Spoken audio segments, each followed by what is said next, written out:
Leio aqui numa dessas colunas de blogs, esses blogs de política dos jornais da grande mídia, que o Alexandre de Moraes, presidente do TSE e ministro do Supremo Tribunal Federal, vai partir agora para a inelegibilidade de Jair Bolsonaro nas próximas eleições, não só a próxima de 26, mas já em 22 e talvez adiante disso. E é aquela punição que se impõe quando a pessoa é pega com a mão na botija.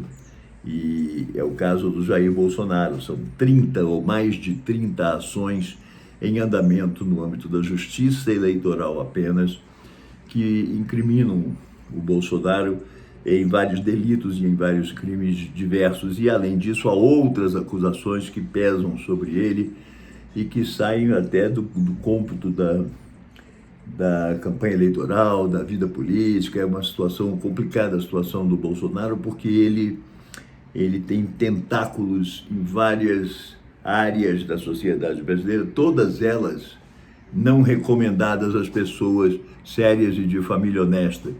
O Bolsonaro é ligado à milícia, é ligado à banda podre da polícia. O Fabrício Queiroz, junto com um outro cara, aquele que morreu na Bahia, o Nóbrega, eles serviram juntos na PM, na Baixada Fluminense. Lá executaram uma pessoa, pelo menos, e esse tipo de coisa é muito corriqueira na polícia, principalmente do Rio de Janeiro, na polícia brasileira. Eu não vou particularizar o Rio de Janeiro, porque não é uma coisa só do Rio, mas a polícia brasileira é de uma extrema violência. A sociedade brasileira é muito violenta. As pessoas que vêm da Europa para cá se assustam com isso e dizem que é realmente muito pesado. Aliás, Charles Darwin, quando esteve aqui no século XIX, ficou espantadíssimo com a violência com que se tratavam os escravos, com a discriminação, e que achava que isso não poderia resultar numa sociedade justa, correta e sadia.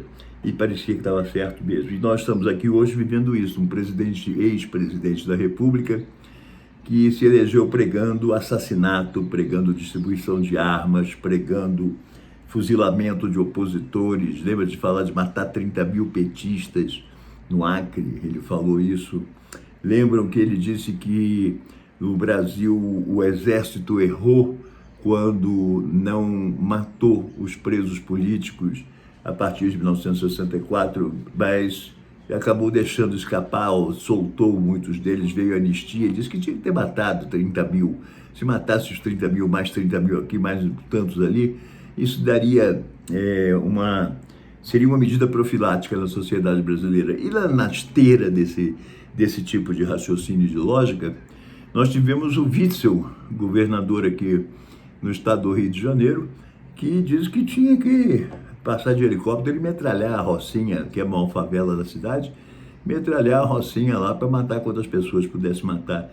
Isso é um tipo de raciocínio muito ruim, muito pernicioso, que demonstra o quão inumano, o quão desumano, o quão terrível é a mente brasileira, o quão complexo é esse tipo de raciocínio brasileiro, a psique do brasileiro.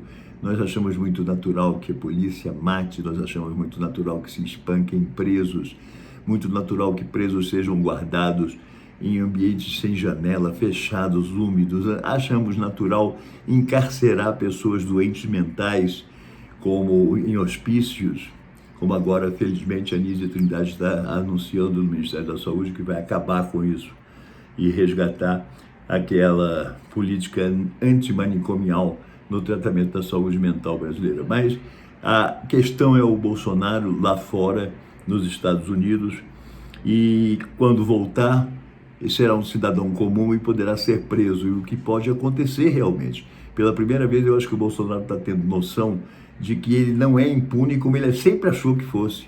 Sempre pensou que ele estava acima do bem e do mal, que para ele não valiam as regras, que ele era isso e pronto, acabou. Mas a verdade é que não é. A verdade é que ele pode descer e ser preso. E ele se pela de medo disso aí, ele morre de medo disso. Essa é uma questão com a qual ele vai ter que lidar. Os advogados não sabem como vão ensinar ele a se comportar, porque ele vai ter que aprender a se comportar como um cidadão que está passando por um processo judicial ou vários processos e vai ter que se comportar direito. Se ele gritar na frente do juiz, essas coisas, ele vai acabar piorando a situação dele. Essa é a razão do medo. A inelegibilidade vem do receio de se descobrirem as picaretagens das bandidagens, de localizar dinheiro desviado, esse tipo de coisa. O negócio do sigilo dos 100 anos e tudo isso. E se formos fundo nisso aí até o final, a gente vai chegar no início da questão, a gente vai chegar na Marielle Franco, a vereadora que foi assassinada no Rio de Janeiro e que em 2018 foi assassinada no Rio de Janeiro e, como tudo indicava, com ligações diretas por instrução e por orientação da milícia ligada a Jair Bolsonaro, que vivia do lado dele num condomínio fechado na Barra da Tijuca, que é uma área nobre do Rio de Janeiro.